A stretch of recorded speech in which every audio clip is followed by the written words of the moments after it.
Taking them lanes like a turbo boost. Where you been in them corners make a girl get loose. Drive a mean stick like pole position. Work a little harder, daddy, I've been missing. This is Yahzarah, and this is realmusic.com.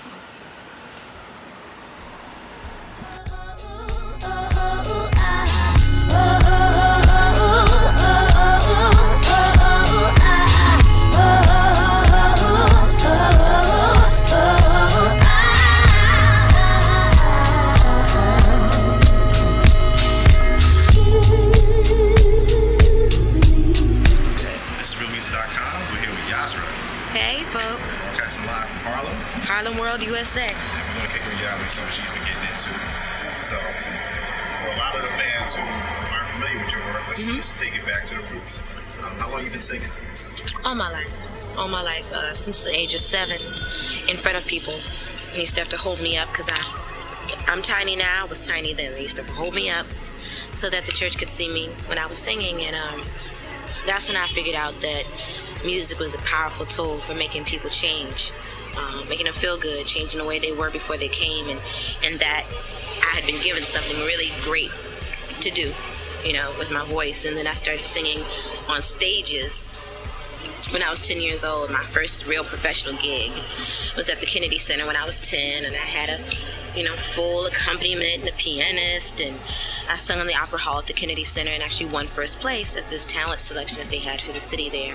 And I knew then that I enjoyed the adulation and the feeling that I got from singing and making people feel better through music. Nice. Nice. So that was that. What were some of your influences? The early influences were always the music of the church. Commissioned, Karen Clark, who else? Later on it was the Beatles, Stevie Wonder, Tina Turner. My mother used to dress me up for Halloween like Tina Turner and Shaka Khan, and just, some people's parents dressed them up like Smurfette. I was dressed like soul singers, Diana Ross.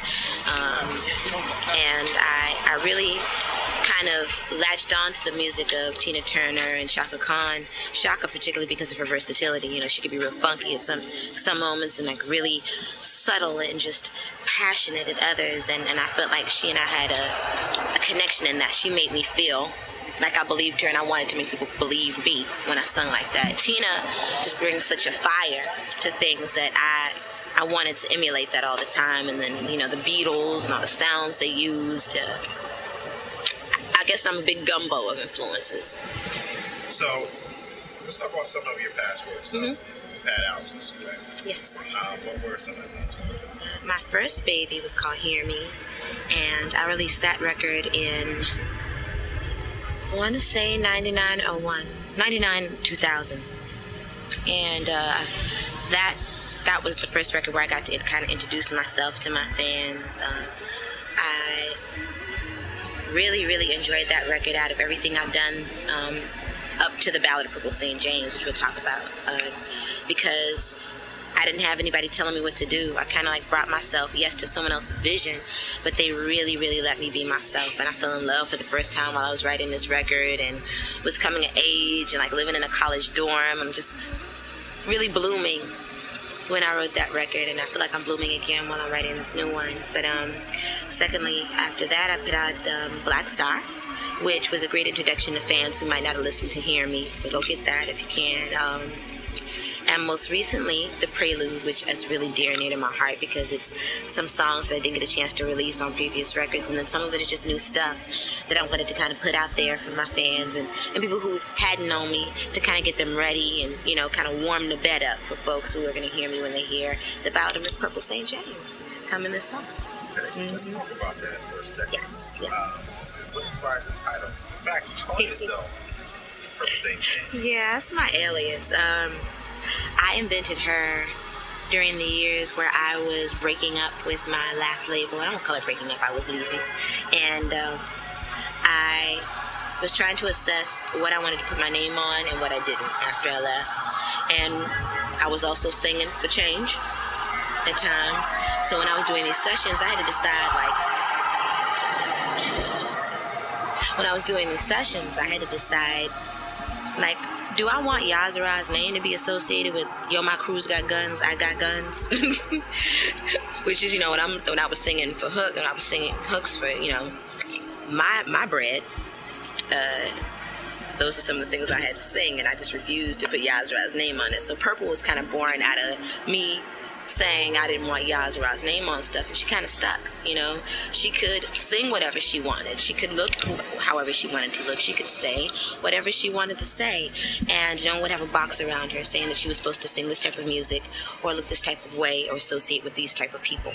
And writing a record for her kind of gave me a lot of freedom, because the experiences I'd had with the music industry surrounding my last record were kind of like a little shaky. I almost didn't even want to hear the name Yahzarah after a while. So Purple was my muse for the ballad of Miss Purple St. James. And it's my story through the lens of Miss Purple St. James, basically. Love, the things I enjoy and want to embrace. Some of it's just playing fun music. Songs like Fast Lane, where, I just wrote the song for people whose feet are too heavy on the gas. It's sexy, it's fun. I had a chance to work with new producers. Some of them were well known, some of them are not. But most importantly, to just write great music. Like, I could tell you who's on the record and who produced what, and they're great. Ski Beats, Nate Smith, Steve McKee, who did Hate on Me, also produced for Estelle. Ski Beats is responsible for Jay-Z's Reasonable Doubt, Camp Lo Lucchini. I worked with Camp Lo on this album. A lot of great performers helped me make this record possible, but real talk is just great music, that I feel real confident about, that shows me being myself. And I believe this is some of my best work to date. Nice. And when's that coming out? May. So mark your calendars. The end of May, you will get the Ballad of Miss Purple St. James. But you can keep track of me on Twitter if you want to. Yahzarah Twitter or MySpace. I'm there. You can look me up at the Purple St. James or any search engine, and you will find me now, which is awesome. Because before, when I first changed it, and I would Google myself. Yeah, I Google myself, y'all. Sometimes. Recently, Foreign Exchange. Yes. You were on the album on 2 or 3 tracks? Yes, actually on 2 tracks. Okay. The first Foreign Exchange record, I was kind of sprinkled all over there. I did the intro, Sincere, the outro, some other background stuff. I've done vocals for Little Brother on the Minstrel Show, and all over the place with, the Justice League. I've also done some arrangements in the past for Erykah Badu. So if some of you have not heard of me, you can listen to some of my work on Mama's Gun, Didn't You Know, Orange Moon, Bag Lady. I was Little Yellow Bag Lady. I've worked with some up-and-coming artists like Dave Ghetto, Pittsburgh Slim. But most recently, I've been doing a lot of work with Camp Lo. Really enjoyed their work. Little Lewis, legendary house producer, just did a song for his record. The sky is the limit right now, because I'm really just enjoying being able to produce and do vocals with a lot of different people. Gonna write some songs, I hope, for Darian Brockington's new project. I'm excited about that. Also did some writing on his last EP. And just expanding my reach as a performer, and working with whoever I want to, whenever I want to, using my pen and my production skills. So there are a lot of folks I'm looking for. So if you want to holler at me. Raphael Sadiq, Quincy Jones, Prince. I want to learn from you. Holler at me as soon as you can. Of course, you actually last night at Yes. a after party where you performed, and you were like the Energizer Bunny. Nah, wow, thank you. What do you do to prepare for shows? I spend a lot of time by myself before the show.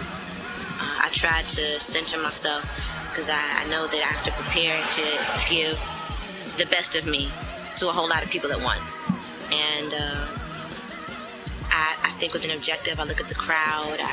I even listen to the other artists that may have gone on before me and think, what song will go best ending that? I think about the programming of it all. Like, I really just want people to have a great show. I don't care when I come on or where I come on, but that I give you what you came here for. Describe your sound. Oh, man. There's so much in it, Like I said, I grew up listening to the Beatles and P-Funk and Minnie Riperton and, Diana Ross and Chaka Khan and Tina and Sly and all these people. It's gumbo. You know, it's like any stew, you throw a whole lot in and it's still fabulous. And that's what I would say. It's soul music. It is aggressive at times, but then it can also be sexy and smooth and soft and feminine. What's in your tape deck right now? Should I say CD? My CD player right now, I'm actually listening to a live recording of a rehearsal from the Love Sexy tour. The Prince Love Sexy tour. For all of those folks that don't know. What else was I listening to on the way up this joint? I'm gonna say who I'm really feeling right now. Lucina, of course, love Deep Rock. A young sister actually performed last night, and the show was named Treasure. There's just so much talent out here. I can't name it all. Russell Taylor, Cy Smith. I love her. What's next for you? Producing, acting, performing on any stage I can. Going to Europe. Doing a lot of touring this summer. I'll be doing the Sisters of Soul tour. We'll be hitting DC, Virginia. I'll be in DC at Blues Alley on the 21st of May. I'll be in New York City here on the 21st of April performing with Jaguar Wright and PJ Morton. Then after that, I'll be out, of course, anywhere USA with the Foreign Exchange all this summer. Come see me at any of the dates. You know, Blue Note, I'll be there on the 25th of May. Definitely during the is that Memorial Day weekend. Come see me. Definitely come check out the show. One thing I promise you is that if you buy a ticket to a Yahzarah show, you will never be sorry that you came. Because I will work myself into an asthma attack for your amusement. And that's the truth. That's it. You heard it here. Yahzarah, this is real music. Yeah. Yeah. Twitter me.